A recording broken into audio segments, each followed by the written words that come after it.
Well, hello, everybody. So the question today is, how many teats should your sow have? Now, that may seem like an odd question, but imagine this scenario. If you've got a litter of pigs that you're growing out, and you're looking at that litter and you say, okay, I want to keep a gilt back, which of course is an unbred sow that's never had litter before. If you want to keep a gilt back and say, okay, I want this one to be a future breeder. Well, there's all kinds of things you look for in choosing which gilt out of your litter should be the candidate to stick around and which should go to freezer camp. One of the several of the characteristics I look for is teat count, and that's what we're going to talk about today. So this is Matilda. She is technically not a gilt. She is a sow. She actually was pregnant and had a birthing, but obviously had a really lousy birthing, had a total loss. So in theory, I probably even shouldn't be keeping her.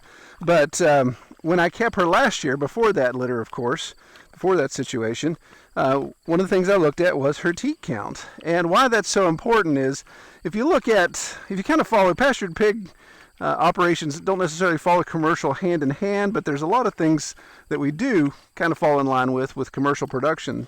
And one of those is large litter counts. We'd like to have large litters.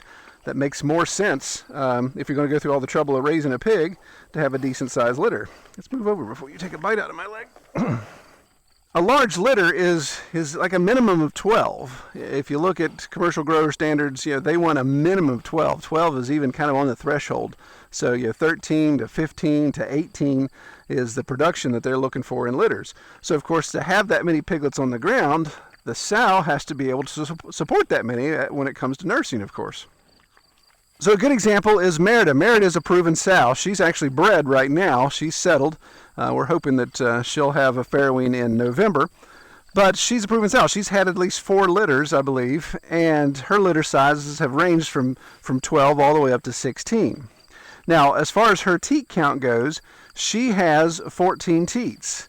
So when we had 16, you can see there's a bit of a problem. There's 2 guys. The 2 small ones, of course, are going to be odd man out.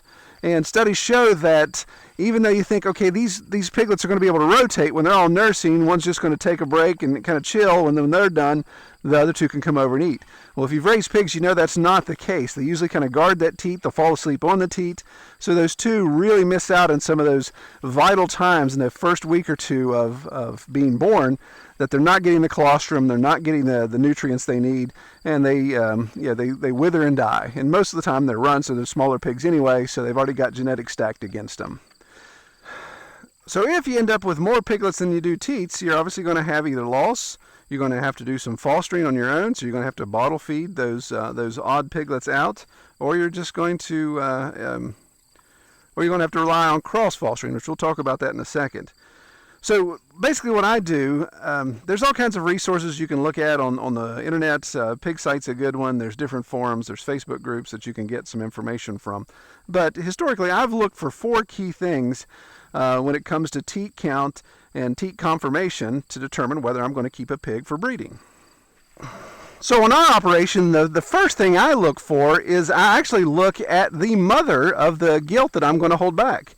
I have on farm still the mother of Matilda here, and the mother of Merida. The mother of Merida is Abigail, which is our big black Hampshire. She's the grandma. She's been around forever. And so I look at her and say, well, okay, what kind of production did she have? What was her teat conformation like? And she actually has 15 teats, which is odd. She's got an odd number, but you can kind of see it here in this clip. You can see that it actually looks kind of out of shape, out of position. It almost looks like it's been an extra, like somebody glued one on there.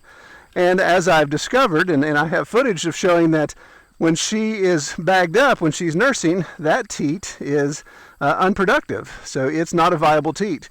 So those are the type of things you got to look for.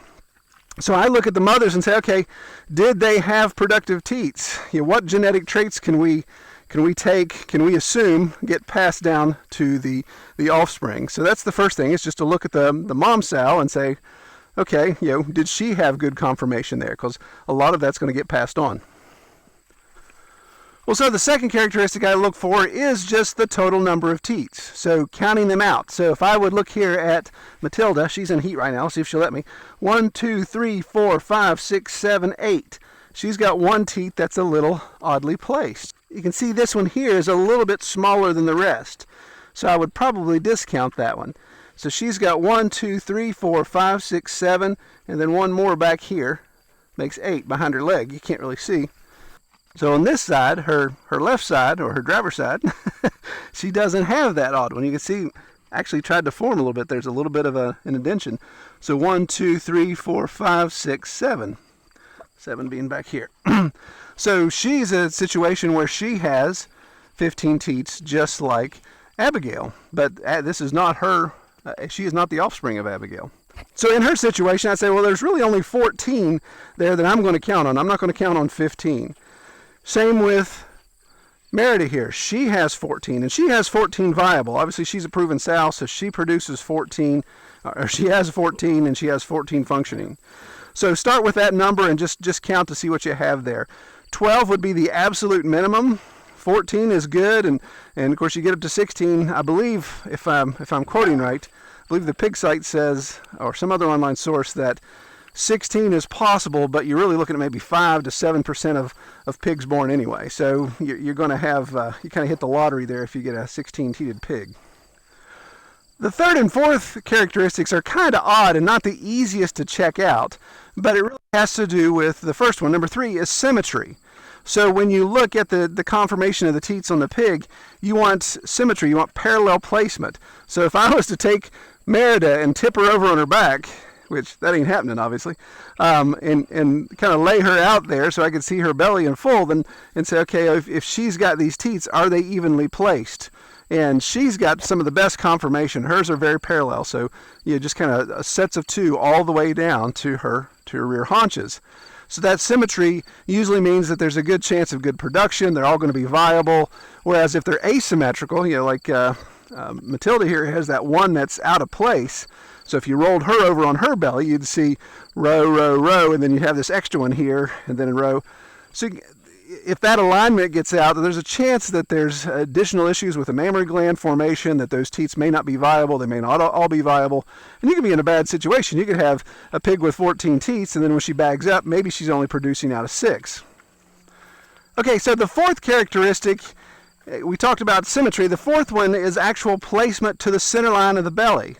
So if you imagine, if you took a pig and laid it on its side, so if we laid Merida on her side, if she's laying there, is her teats so far apart on her belly, maybe an example me, my belly's about the size of hers. So if you imagine teats being out like this, then when she's laying on her side, the bottom row of teats could be buried. She could be laying on them, or they could be so close to the ground that the piglet's not going to be able to get to them. And conversely, on the top, that the teat is so high that the piglet really has to climb to get up to it. So you want a conformation where those teats are closer together. And if we look at Merida here, she really is going to enjoy this. This is how you get blocked on YouTube, by taking close-up pictures of pig's teats. If you look there, you can see there's a lot of closeness. They're really close together. There you go. Real close together. She's wanting me with her tail. Real close together there, so when she's bagged up and she's laying on her side, there's easy access. You can see these two are actually dangerously close together, which is pretty good, actually. So, with your tail. So, these work out pretty well, and the piglets have access to the top row and the bottom row. Now, large production operations, whether they're pastured or whether they're commercial, there's equipment out there that you can take your gilt. If you're getting to that point, maybe you've got a 4-month-old gilt or 5-month-old gilt, you're starting to figure out what you're going to keep behind. They have these contraptions where you can actually put the gilt in a box, and you can flip her over and do all this type of stuff, and confine her there to really examine her teats. When you get on the pig site and look at some of those things, they even talk about the actual formation of the nipple, looking at the cone shape of it. There's all kinds of things you can do to better examine the teat to see, is this going to be viable or not. Now, on our farm, I don't have the luxury of doing that. Holding down even a 4-month-old piglet is not going to be the easiest thing in the world. So you just kind of go with what you go. That's why when we feed, we take advantage of these situations. Hence the reason why I'm doing this video now. While this checklist is handy to have and it's good to go over, it's a good practice to look at that, your operation may be the size to say, well, Troy, I really only have 2 gilts that are even an option. So what if they both fail in one of these points? Well, at that point, I'd say you want to choose the best out of the 2. It's kind of the lesser of the evils in that situation. So just examine and say, okay, here's a pig in heat that needs ear ribs. So, out of the 2, here's the ones that this one meets the characteristics better than the other. So that's the way you handle that. When you look at large operations where they have maybe 20 or 30 gilts they're going to choose from, and maybe they're pulling 5 or 10 out of that, then that list can help you narrow down and pull out what you want and obviously butcher what you don't. Well, get out and check out your pig's teats and see what you got there. All right, take care, everybody.